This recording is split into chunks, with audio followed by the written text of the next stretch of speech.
Salam damai sejahtera di dalam nama Tuhan Yesus Kristus. Firman Tuhan untuk kita baca, kita dengarkan, dan kita renungkan bersama dari surat 1 Yohanes pasal 2 ayat 28 dan 29. Demikianlah firman Tuhan.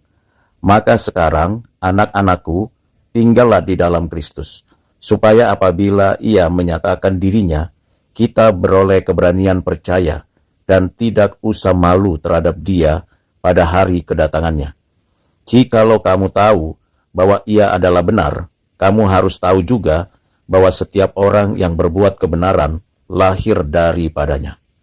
Berbahagialah kita yang menyimpan firman Tuhan ini di dalam hati, mengertinya dalam pikiran, dan melakukan firman ini setiap hari dalam hidupnya.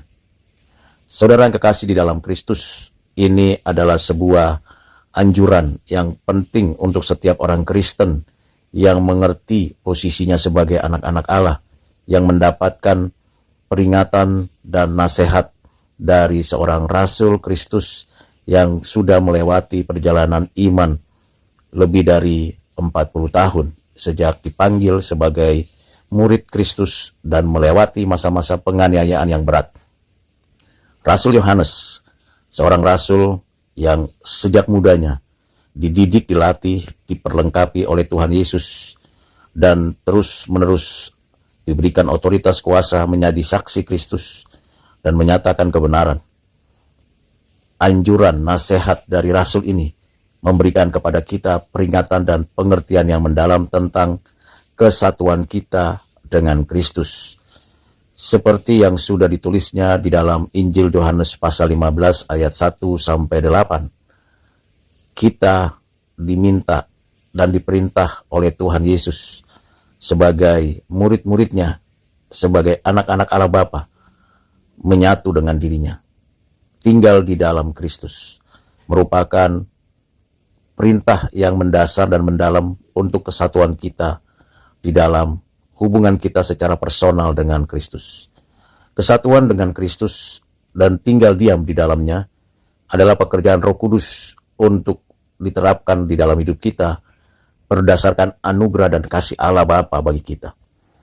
Peringatan daripada Rasul Yohanes tentang adanya kuasa kegelapan, kuasa duniawi, dan kuasa antikristus di mana-mana memberikan kepada kita suatu dorongan untuk tetap tinggal di dalam Kristus yang akan memberikan kemenangan, kenyamanan, ketahanan di dalam menghadapi ketiga kejahatan itu. Tentulah kita bisa masuk dan berada di dalam Kristus, dan Kristus ada di dalam kita. Kita mendapatkan kasih karunia ini, kekhususan ini, hanya bagi orang-orang yang telah ditentukan dari semula.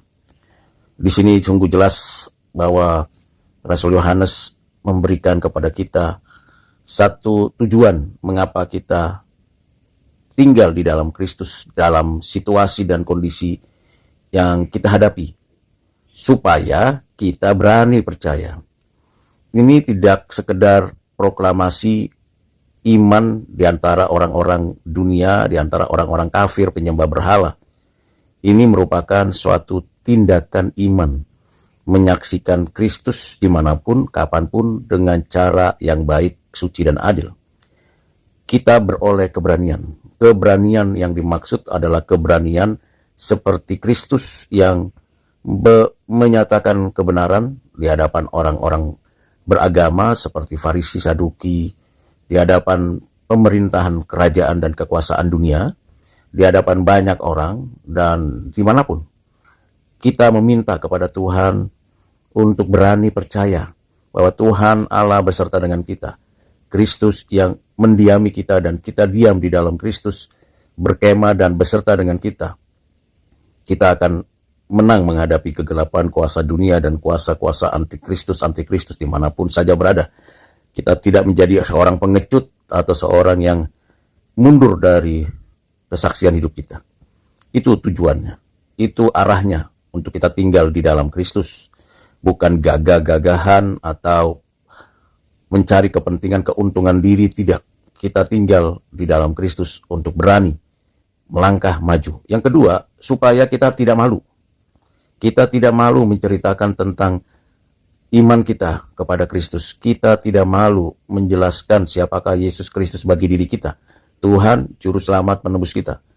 Di antara banyak agama di dunia yang ditawarkan orang dunia maupun kuasa kegelapan atau antikris, kita tampil beda dan tidak malu menyaksikan kebenaran-kebenaran Kristus. Sekalipun mungkin ketika kita menyaksikan kehadiran Kristus dalam hidup kita, kita bisa saja dipermalukan atau dihina, dibuli, dilecehkan, direndahkan. Namun tetap kita tidak malu. Kita mantap yakin bahwa apa yang kita nyatakan di dalam dan melalui Kristus itu adalah benar, dan benar sesungguhnya yang memerdekakan.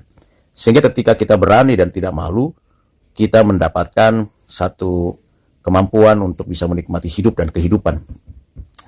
Yang berikutnya adalah kita mempertanggungjawabkannya di akhir zaman pada hari kedatangan Tuhan kembali. Di sini kita berhadapan dengan prinsip eskatologis. Kedatangan Tuhan kembali bagi orang-orang percaya merupakan satu kerinduan untuk bisa menikmati langit dan bumi yang baru. Kedatangan Tuhan kembali, kita di hadapan Tuhan diproklamasikan sebagai warga kerajaan surga secara paripurna. Dan kita sebagai orang Kristen di sana melihat dan menyaksikan bagaimana Kristus menghakimi orang-orang jahat, orang-orang antikristus itu, dan menghukum mereka dengan kuasanya yang tak terbatas. Dan kita menikmati kebaikan-kebaikan Tuhan di dalam hidup kita. Saudara yang kekasih dalam Kristus, 3 hal ini yang memberikan kepada kita satu tujuan yang jelas. Pertama, kita menjadi saksi Tuhan yang berani. Kedua, kita tidak malu menghadapi apapun, menceritakan tentang Kristus kepada siapapun. Ketiga, kita punya pengharapan yang pasti, yang di dalam Kristus kita mendapatkan diri kita adalah diperkenan oleh Allah. Karena ketiga hal inilah kita tinggal di dalam Kristus. Bukan untuk kepentingan diri, bukan untuk kemegahan diri, bukan untuk keuntungan sesaat, tapi untuk selama-lamanya. Untuk Tuhan selama-lamanya. Selanjutnya saudara, Rasul Yohanes juga menyatakan bahwa siapakah Yesus Kristus, mengapa kita tinggal di dalam Kristus. Yang dinyatakan oleh Rasul Yohanes ini, ia mengatakan bahwa ia, Kristus adalah benar. Tidak ada yang lain, hanya Yesus Kristus yang benar di atas muka bumi ini. Dia adalah manusia yang benar, manusia yang kudus, dan dia adalah anak Allah yang benar. Dalam dirinya ada 2 natur, keilahiannya dan kemanusiaannya. Dan keduanya sungguh nyata pada diri pribadi Yesus Kristus. Dia ilahi dan ia manusia. Dalam 2 natur itu pribadi anak Allah adalah benar. Di dalam dirinya lah kita mendapatkan kekuatan menyaksikan dirinya di hadapan orang banyak dengan berani, tanpa malu, dan penuh keyakinan akan hari depan yang pasti. Dan kita menyatakan itu, dan tiap orang yang mendapatkan kasih karunia, mengetahui, mengerti, dan memiliki pengenalan yang mendasar ini, karena di dalam pengenalan akan Kristus yang benar, di sanalah kita mendapatkan hidup yang kekal, maka kita, setiap kita orang Kristen yang di dalam Kristus berbuat benar. Jadi bukan hanya pengetahuan, pengertian yang benar saja, secara epistemologisnya, logis, objektif, komprehensif, dan dapat diuji, ada validasinya, ada reliability-nya, ada pernyataan-pernyataan yang benar yang dapat dibuktikan, tidak berhenti pada saya tahu, saya mengerti, saya tahu, saya ada, saya mengerti, tapi lebih dari itu, yaitu kita bisa berbuat benar. Jadi saya tahu untuk berbuat yang benar, dan saya sendiri adalah pelaku kebenaran.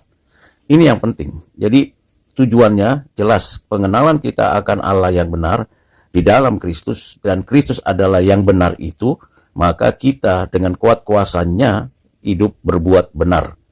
Dan kita dilahirkan darinya untuk berbuat benar. Kelahiran baru yang kita terima oleh Roh Kudus dikerjakan, dan di sana kita dibenarkan untuk berbuat benar. Jikalau kita membaca firman Tuhan dari Kejadian sampai Wahyu, menyatakan kebenaran-kebenaran Tuhan kepada orang lain dengan serius, apapun yang Tuhan nyatakan kita lakukan, maka kita menunjukkan identitas kita, memang kita adalah orang-orang yang sudah di dalam Kristus, sudah menjadi pelaku kebenaran, dan segala kebenaran adalah kebenaran Allah, dan segala kebenaran Allah yang dinyatakan secara non-verbal di alam semesta maupun secara verbal, secara khusus, yaitu firman Tuhan Alkitab, maka kita telah nyata bahwa kita lahir daripadanya. Bukan dari dunia gelap, bukan dari duniawi, bukan dari antikristus. Kiranya saya dan saudara sungguh menjadi pelaku kebenaran.